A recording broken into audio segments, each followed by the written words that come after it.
কে এই আসিফ মাহমুদ সজীব ভুঁইয়া? আসিফ মাহমুদ সজীব ভুঁইয়া একজন বাংলাদেশী ছাত্র নেতা, সমাজকর্মী এবং বর্তমানে অন্তর্বর্তীকালীন সরকারের যুব ও ক্রীড়া মন্ত্রণালয়ের উপদেষ্টা। তিনি 14 জুলাই 1998 সালে কুমিল্লার মুরাদনগর উপজেলার আকুবপুর গ্রামে জন্মগ্রহণ করেন। তার পিতা মোহাম্মদ বিল্লাল হোসেন এবং মাতা রুকসানা বেগম। তার শিক্ষা ও ছাত্র জীবন: আসিফ মাহমুদ নাখালপাড়া হোসেন আলী উচ্চ বিদ্যালয় থেকে এসএসসি এবং আদমজী ক্যান্টনমেন্ট কলেজ থেকে এসএসসি সম্পন্ন করেন।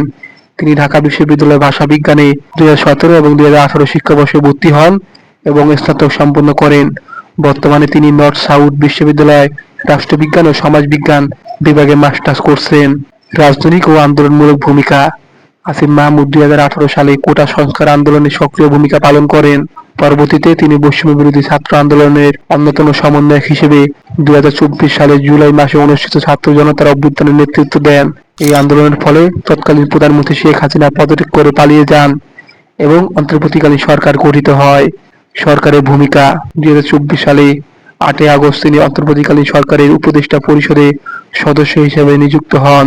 প্রথমে তিনি যুব ও ক্রীড়া মন্ত্রণালয়ের উপদেষ্টা হিসেবে দায়িত্ব পালন করেন এবং পরবর্তীতে শ্রম ও কর্মসংস্থান মন্ত্রণালয় এবং স্থানীয় সরকার, পল্লী উন্নয়ন ও সমবায় মন্ত্রণালয়ের উপদেষ্টা হিসেবে দায়িত্ব পালন করেন। সাম্প্রতিক ঘটনা: 2025 সালে এপ্রিল মাসে তার পিতা একটি ঠিকাদারি লাইসেন্স গ্রহণ করেন, যা নিয়ে স্বার্থের সংঘাতে অভিযোগ ওঠে।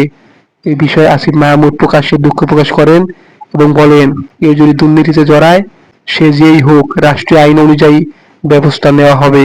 এছাড়াও তার সাবেক সহকারী একান্ত সচিব এপিএস মোজাম্মেল হোসেনের বিরুদ্ধে দুর্নীতির অভিযোগে দেশ থেকে নিষেধাজ্ঞা এবং জাতীয় পরিচয়পত্র স্থগিত করা হয়েছে।